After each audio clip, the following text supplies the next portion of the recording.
Let's start with Cincinnati and Tennessee and the Bengals going on the road. First win in 31 years. Who day? Let's go. 47 the number, and I don't know. Can the Bengals get it done on the road? What do you think? Yeah, I think they can get it done on the road. I think the question becomes all these games starting to add up for Cincinnati and the ability of Derrick Henry as to how healthy he's going to be coming off of a bye, coming off this injury, because that's the difference maker here, right? It's not how good the Titans have been at stopping the run, because the Bengals are going to go through the air and they have a plethora of wide receiver options and T. Higgins and Jamar Chase and Tyler Boyd in the middle of the field. And CJ Uzoma at the tight end spot, it can be a difference maker every so often as well. It's about whether or not the Bengals are going to be able to stop Derrick Henry in the Titans run game, regardless of whether he's healthy or not. Deontay Foreman's been really good over the last handful of games. If the Titans control the tempo and the pace, I could see them blowing this one out fairly early. But if the Bengals are able to hang around and Burrow doesn't have to deal with a lot of pressure, which the Titans have improved on drastically this year, then Cincinnati is in play. I like the Bengals, but I like the total more. I think you're going to see plenty of points on both sides. I think it's going to be an up and down game. Titans are going to be able to use play action effectively on Cincinnati. They're dealing with a couple injuries as well. I think this game is more suited, especially with good weather in the forecast in Nashville. I think you're going to see a bunch of points here, and I think this will be a fun way to start off the divisional round with a close, competitive game that ultimately ends up going probably in the 50s or so. So I like the I like the Bengals to cover. I like the hook. I think the Titans are going to win the game. The Titans are a team with a week off, a couple weeks off before that game kicks. And I said this earlier in the podcast, I think they're underrated. Like, people just look at the Titans for some reason and think like they can't win these games. The Titans have beaten a ton of good teams this year. And I think the Bengals are legit.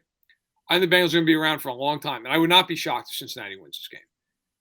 But now they go on the road and play a rested Titans team with Derrick Henry coming back. The Titans have been listening to all this for weeks, how they can't possibly be any good and they don't deserve to be a 1 seed. They're going to be amply motivated for this game. I also worry about the Bengals. They're banged up front defensively. They're missing guys. Hendrickson might be, he's hurt. Is he going to play? I think this is a game where the Titans control it. The Bengals cover it late. It's an interesting game, but I think the Titans win. I think the Bengals have the better future with Burrow, but I think they're a year away from truly contending for a Super Bowl. And I think the Titans, with their experience, being at home, with the rest, I think they find a way to get this one done. Cincinnati, it doesn't really matter what's said at the end of the day. Maybe I get a little too caught up in it, and I'm doing it right now for the record. But they are acting like they won the Super Bowl. It's such a huge deal. This game meant so much. We haven't won a playoff game in 31 years. Hey, where's the water off a duck's back? No big deal. We expected to beat the Raiders. Now we're on to Tennessee, narrative. Let's get some of that rolling out here.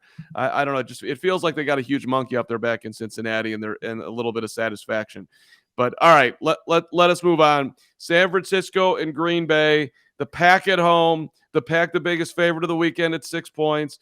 47.5 the number. The Niners looked dominant and then almost felt like they were lucky to get out of Dallas. Ben, what do you think? Probably the toughest game of the week to be able to handicap, because the sharps are moving this game in the opposite direction than what I initially anticipated. I thought San Francisco was going to be live here. I still think they are potentially, but this game opened up at 4.5. It has since gone a full 1.5 in favor of in Green Bay's direction, with the Packers being -6. The numbers back up Aaron Rodgers at home consistently in the regular season. Postseason has been a different story. But I think the key here is obviously the injury front for San Francisco, whether or not Bosa is going to be able to give it 100% or be close to it as humanly possible. I want to know what Green Bay is going to be able to do to stop the 49ers from running completely down their throat. Packers are one of the worst rush defenses in the NFL this year. 49ers are a top 3 run offense. And you know that that's going to be the case. You saw the 49ers have a ton of success against Dallas that struggled to stop the run consistently throughout the year. The 49ers are one of those teams that you can play them in any sort of environment and they can come out with a win. I don't think playing in the cold at Lambeau Field is going to phase them. And they've also had plenty of success under Kyle Shanahan in beating Aaron Rodgers and the Packers before. However, those times usually came in San Francisco or Santa Clara compared to in Green Bay. So I think the Packers end up winning. It's sort of how Verderame sees the first game of the divisional round, with the Titans hanging on, but the Bengals covering. I think now that the line has moved all the way up to 6, I like San Francisco to keep it close here, especially if they're able to commit to the run. If Green Bay gets out to an early lead, though, then that's over, and I would jump on the Packers live because it's going to be a blowout. But if the 49ers are able to run consistently and Mitchell doesn't get hurt, and Samuel's able to be used effectively as a runner, I do like San Francisco here to cover. I like the Niners cover as well. I think the Packers will win. I think it's a good competitive game. I would not be surprised if the Packers lose. I think the Niners, my question is, how healthy are they? Can Warner play? Can Bosa play? Garoppolo, can he do anything? If they're not healthy, then I think they get blown out. But if they're healthy, they have a shot. Look, the one thing about the Packers, and we've talked about it already ad nauseum here on the pod today, they cannot stop the run. They just cannot stop it. And the Niners are the worst matchup in that regard for them on the NFC side, because they will just run and run and run and run and run. They will run to death. They do not care. My biggest concern beyond the health, though, Shanahan sometimes, he got bailed out by McCarthy. He was awful on Wild Card Weekend too. But he got bailed out because McCarthy's just out of his mind. I think the Niners keep this close. I think it's interesting. But in the end, I trust Rodgers in the end to find a way to win the game. I think it's something like 24-20. Maybe it's even 27-24. So I wouldn't touch the total, but I think the Packers win. I think the Niners cover.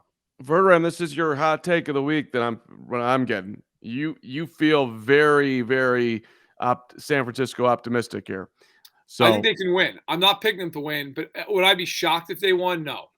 Because it's just a weird matchup. It's kind of like the Christmas game when the Packers played the Browns, and the Browns couldn't throw because Mayfield's awful and hurt, but they ran all day. And had they have not thrown 4 picks, and in the end of the game thrown a ridiculous pick, that they would have won that game. They would have won based off the fact the the Packers literally could not stop them from running for 10 yards a clip in that game. That is where, if I'm the Niners, I'm just dusting off what Cleveland did and saying, look, I'll bet we're not going to turn it over 4 times. But how healthy are they defensively? And will Shanahan cost them with some kind of mistake late in the game? I give that edge to Matt LaFleur all day. Yes. Yes. Come on. All right, let's go Rams and Bucks. And you can't come in more impressively than the Rams, albeit that was a very curious performance by the Cardinals. And hey, Tampa did their job as well. 3-point favorites, which is an interesting number at home, obviously with the Bucks. 48, Ben. Brady rolling through, or are you buying into this perhaps Rams recognizance, if you will? I have been on the Rams recognizance, to steal the Carm word, for a little bit now. I had mentioned over at BetSided that if you like the Rams as a future bet, go ahead and wait until the final game of the regular season, because they're likely going to lose to the 49ers, and you're going to be able to get some better value going in. They're a team that's built to win in the postseason, and I know that can be a bit laughable considering that Matthew Stafford is their quarterback, and he has an abysmal record against teams with winning record, but they got off to a really good start in the blowout win on Monday night. I know that it's a short week going to Tampa Bay, but man, you have 2 new wild cards that you really didn't think you were going to have that play very much into their strength against Tampa Bay. Cam Akers looking as sensational as he did against Arizona was eye-opening. Cardinals had a really good run defense all throughout the course of the year. He beat him on the ground. He beat him through the air. And now you have Odell Beckham Jr., who's had, according to Pro Football Focus, had the #1 wide receiver grade of Wild Card Weekend. And Cooper Kupp is on his team. So factor all that in. You have Matthew Stafford putting up unbelievable numbers against the blitz all season long. And the other thing to consider here is that, we've heard all season about how dominant and how good Tampa Bay's rush defense has been.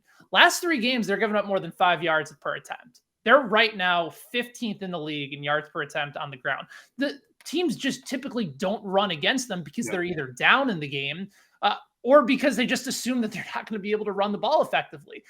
The Rams are built to do that. You have Michelle, you now have Akers, you can now stretch the field with Kupp and Beckham and Higbee.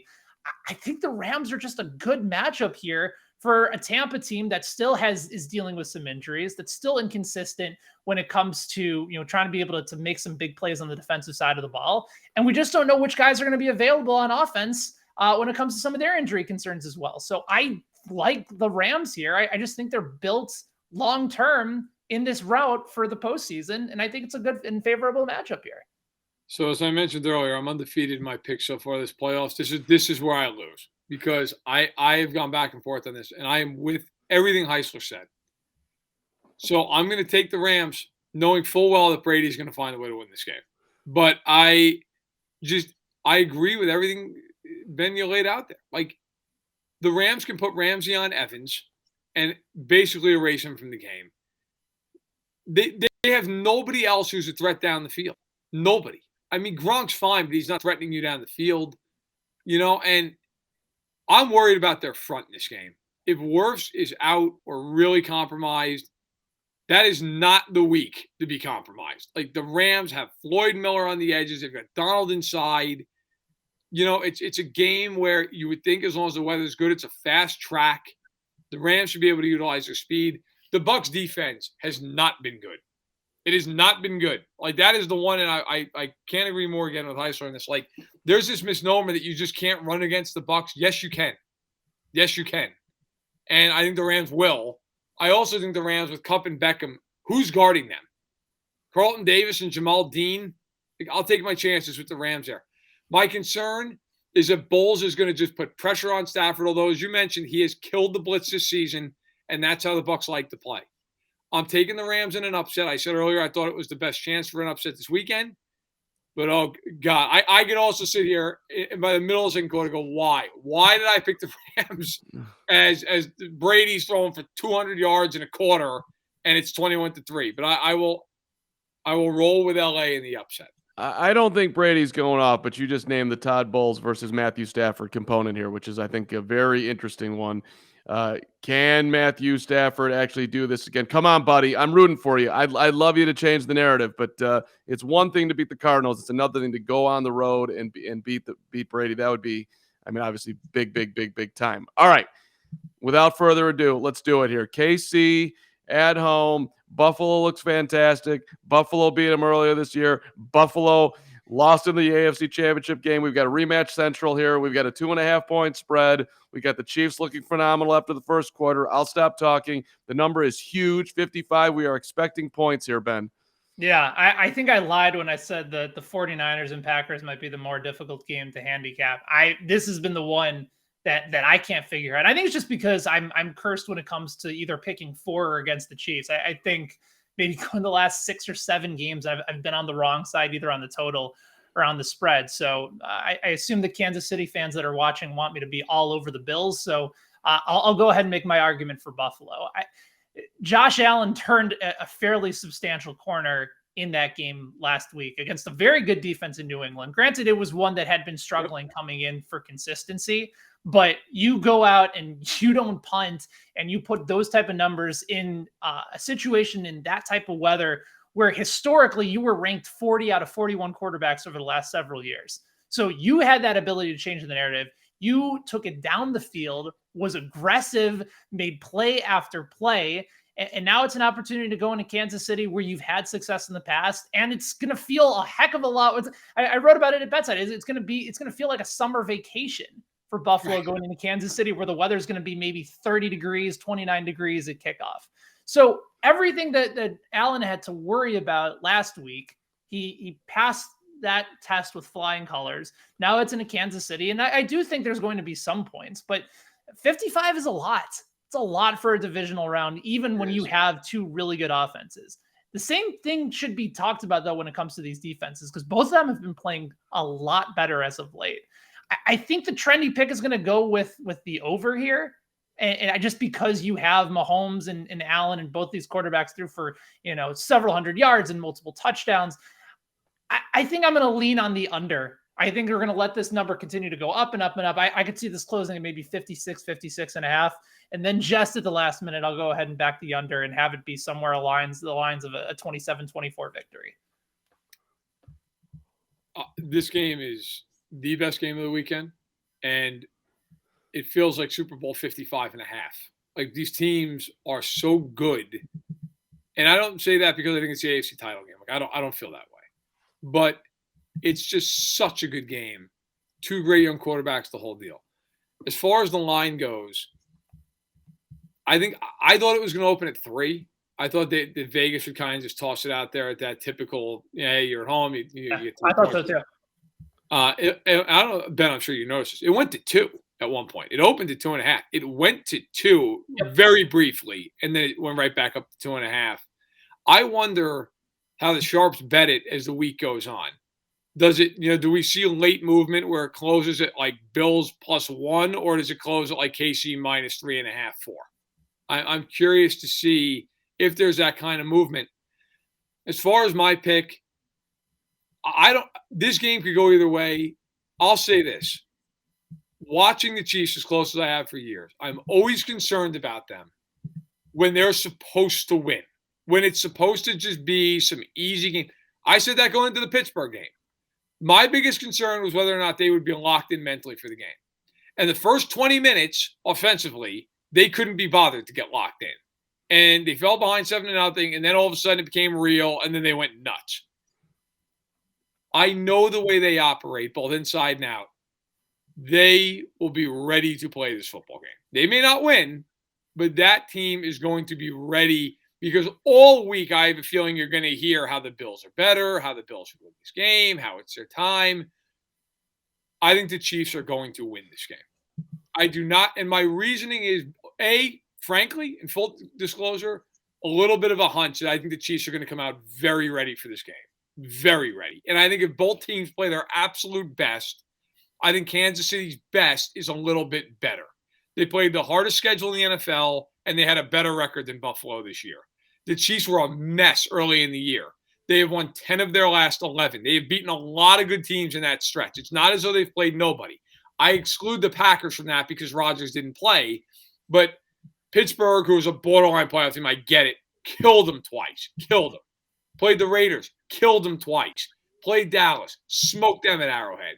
It's not as though the Chiefs have been playing like bad team after bad team. They beat the Chargers on the road on a short week without 3 defensive starters. The Chiefs are playing really, really well. So are the Bills. I think being at home matters. The other thing I wonder about in this game, 2 quick things. One is the Bills beat them up in week 5. I always wonder in games like that.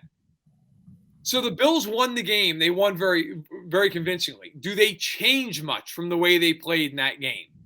Or do they play the same way? I think you're almost compelled in some ways to play very similarly because you won and you had a lot of success doing it. The Chiefs are going to change the way they play. They got beat. Now, there's no Tre'Davious White this time around, which is really the only big injury to note. The Chiefs also didn't have Chris Jones or Melvin Ingram in that game. They will have both those men this time around. The other thing in this game, whenever I think it's even with the coaches and the quarterbacks, and here I think the Chiefs have a slight edge, but obviously the Bills are great there as well. Who is better up front? And the one thing with the Chiefs in this game is the one advantage I see for either side in a big way. The Chiefs have a better offensive line, and the Chiefs have better pass rushers in this game. And if it comes down to who can create a turnover, I think because of those things, the Chiefs have a better shot to win up front. Week 5, that wasn't the case. Offensive line coming together. Defense, again, without a lot of components up front. I think Kansas City wins the battle up front, and that's why I think they win. But I expect this game to be phenomenal, and I would not be surprised if Buffalo wins.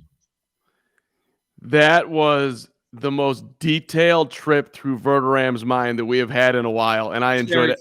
I enjoyed every damn second of it. Ben, any chance you're headed to Arrowhead this weekend, buddy? If there's a chance, I haven't found out about it yet. So Okay. the plan is to remain here for now, but who knows? I might sit on a couple tickets or two if the right opportunity comes along. Football's better at home, but hey, when you're that close to this level of game, it'd be fun to be there too. So I was at the division game. That to shout out to the late great Les Kropstein. I was there at the 2019 divisional game where they were down 24-0 to the Houston Texans, then proceeded to mollywop them the rest of the game, defeat them by about 24.